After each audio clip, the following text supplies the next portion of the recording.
Coucou les filles, coucou tout le monde, j'espère que vous allez bien. Alors bienvenue dans cette nouvelle vidéo. La dernière fois j'ai prié pour vous, je vous ai partagé mon anniversaire et tout. Mais vraiment aujourd'hui je tenais à vous partager les résolutions qu'il nous faut en 2025. Vraiment, et qu'on puisse les appliquer. En tout cas je vous partage mes résolutions. Et ensemble quoi, on doit rentrer dans le mood en fait. Donc je vous laisse avec le générique. Et on commence. Donc déjà on s'abonne, on like la vidéo et puis on laisse un commentaire si on a autre chose à rajouter par rapport à tout ce que je vais énumérer tout de suite. We are Christians, the world's largest religion. We believe in God and God believes in us. God be with you. Une nouvelle année, nouvelle résolution, il ne faudrait pas que ça soit juste un slogan. Les actes doivent se poser. Il faut pour que les choses aussi puissent changer. On ne veut plus revenir sur les mêmes schémas. On ne veut plus revenir sur les mêmes erreurs. Et je pense que en tant que femme, même s'il y a des hommes qui me regardent, on fait toutes ces erreurs-là et après on se pose des questions. Pourquoi est-ce que soit on n'évolue pas, mais pourquoi est-ce que nos relations avec les autres ne fonctionnent pas? Donc aujourd'hui, vraiment, on va se poser et on va bien réfléchir. Et 2025, on refuse de faire les mêmes erreurs. 5 résolutions 2025, vraiment pour soi-même et pour sa relation avec les autres et même sa relation avec Dieu. Déjà, la première résolution, ce que j'ai noté, c'est qu'on arrête de se plaindre. Voilà. On arrête de se plaindre sur sa propre vie, sur les choses qui ne fonctionnent pas. On arrête de voir la tache noire sur un tableau blanc, parce qu'il y a quand même du blanc, il n'y a pas que du noir. On arrête de se plaindre des autres. Voilà, parce que les autres, ils sont tels qu'ils sont. Peut-être que c'est pas à nous, c'est même pas à nous en fait de les changer. Ils sont comme ils sont. Et puis, on n'a pas à se plaindre d'eux. Voilà. On fait ce qu'on a à faire, mais on arrête vraiment de se plaindre. On arrête de se plaindre si on ne nous a pas appelé, si on ne nous a pas envoyé de message, si on ne nous a pas donné l'attention qu'il fallait, si on ne nous a pas souhaité un joyeux anniversaire, si on ne nous a pas offert de cadeaux, si on ne nous a pas fait ci ou ça, ou bien si on attendait ci ou ça de telle ou de telle personne. Vraiment 2025, on met une croix aux plaintes.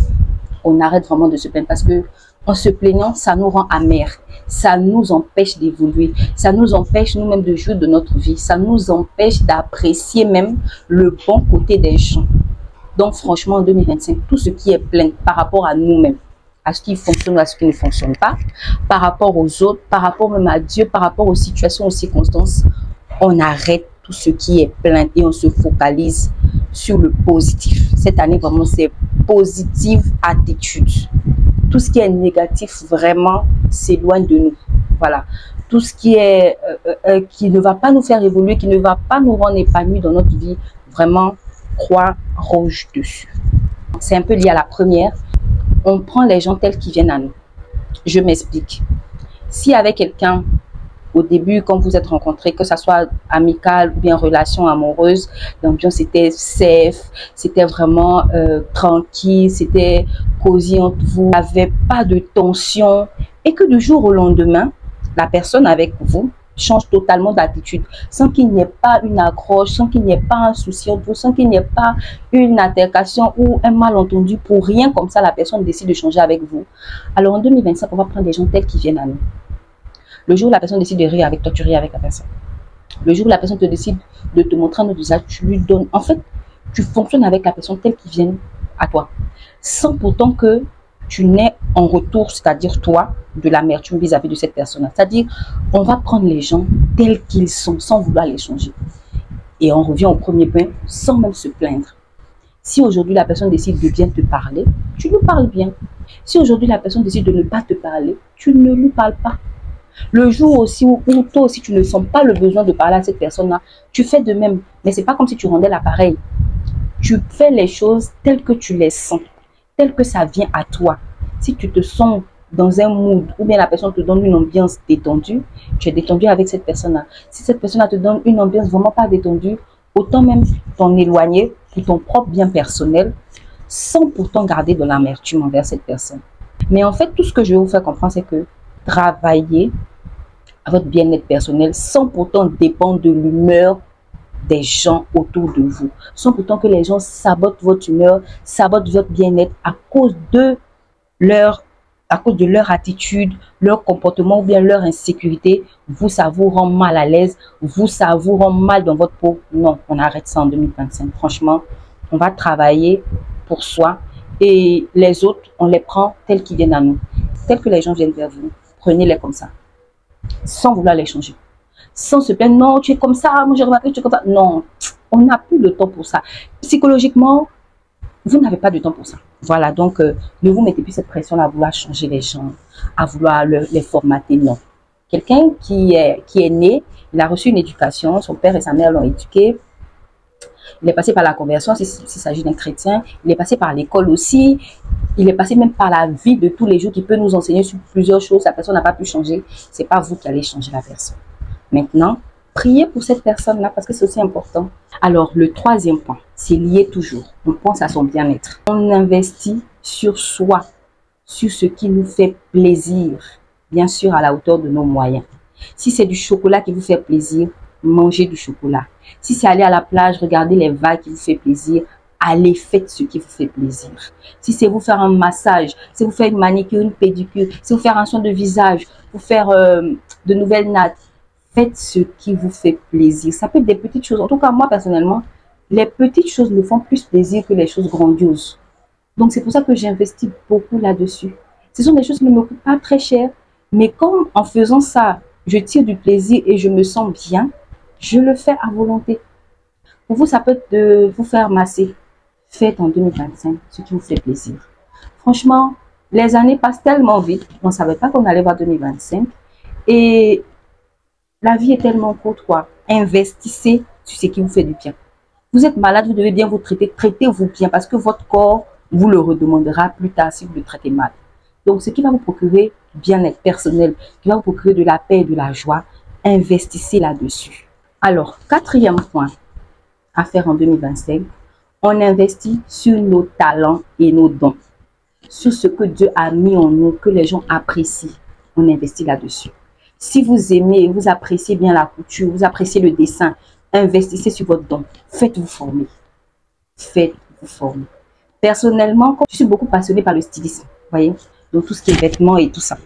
Et je me suis rendu compte parce que j'ai commencé par les t-shirts avec Isaac Gabi. Après, j'ai commencé les boubous. Et puis, j'ai eu des prestataires vraiment qui ne m'ont pas donné le rendu que j'attendais. Parce que je suis un peu sur les côtés un peu perfectionnistes. Tu vois, quand les choses ne sont pas faites dans les délais ou quand les choses ne sont pas faites comme je les pensais, même si c'est un fil qui déborde ou bien une couture qui a été tordue, ça peut m'irriter facilement.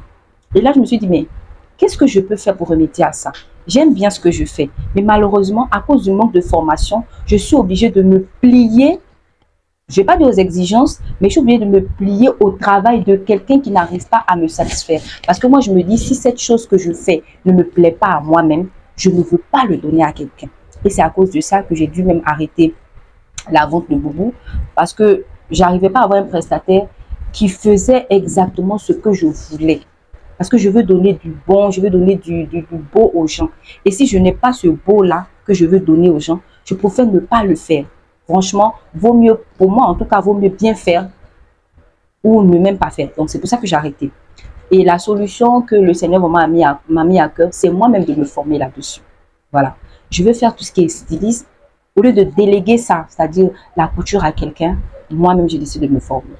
Donc je me suis acheté une petite machine à coudre, où je vais commencer déjà par faire les petites retouches. Par exemple, une robe qui est déchirée, je commence à faire des retouches là-dessus. Et quand je vois que je commence à me perfectionner, j'achète une plus grande.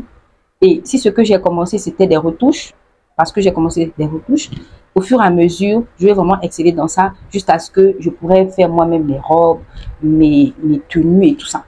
Et les commercialiser plus tard. Donc vraiment, on rentre dans cette optique-là cette année, c'est qu'on se fait former dans ce qu'on aime. Si ce que vous aimez, c'est l'esthétique, la pose des ongles, les soins de visage, formez-vous là-dessus. Soyez épanoui aussi professionnellement. Voilà. Si dans votre travail, il y a quelque chose d'autre que vous aimez en dehors de votre travail, formez-vous là-dessus. Vous pouvez être un financier ou bien une financière, mais ce que vous aimez, c'est la pâtisserie. Il y a des vidéos YouTube, formez-vous là-dessus. Ou bien vous pouvez payer une formation du soir, ou bien dans une pâtisserie, prendre des cours et tout ça de pâtisserie.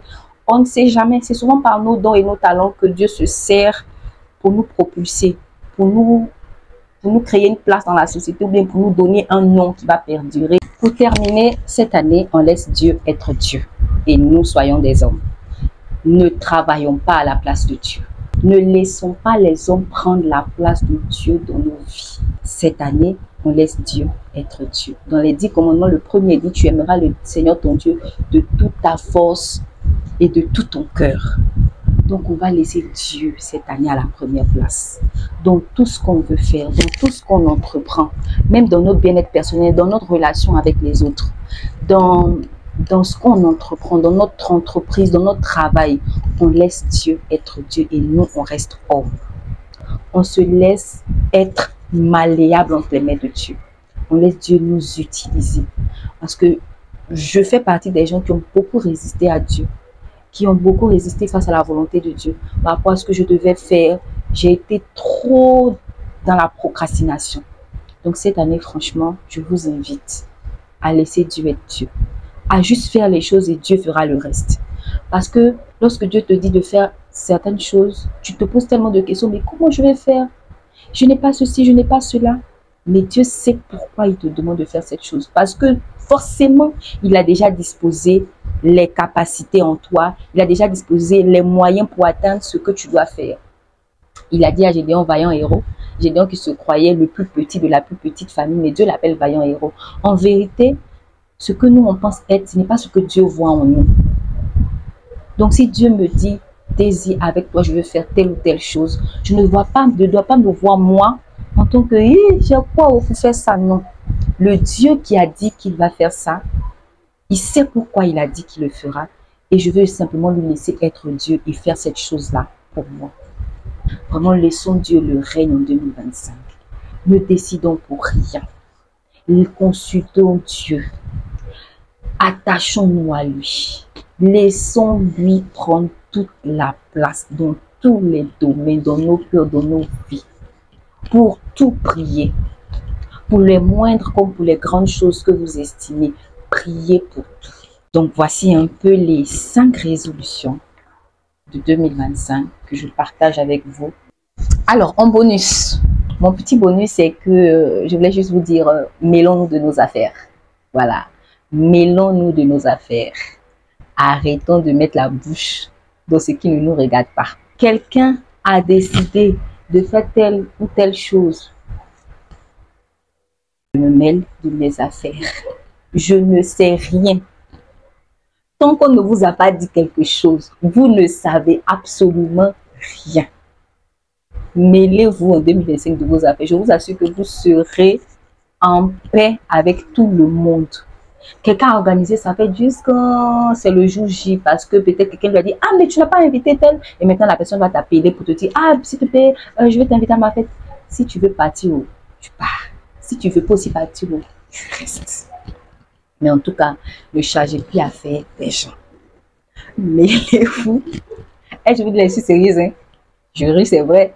Mais ça va vous garder de beaucoup de choses. Ça va vous garder des discussions. Ça va vous garder des disputes. Ça va vous garder des critiques, des commérages. Ça va même vous garder de votre propre paix intérieure. Lorsque vous allez mieux vous mêler de vos affaires, vous serez mieux ainsi. Ne rentrez pas dans tout ce qui est commérage, dans tout ce qui est critique. Ce qui va vous faire du bien là. Ce qui va vous porter la paix et la joie là. Faites ça. Qui va améliorer votre relation avec Dieu. Faites ça. C'était tout pour cette vidéo, donc on se retrouve très prochainement. Et n'hésitez pas à me dire en commentaire quelles sont vous, si vous pouvez compléter à la liste, quelles sont les résolutions que vous avez pour cette année 2025. Dieu vous garde. Bye.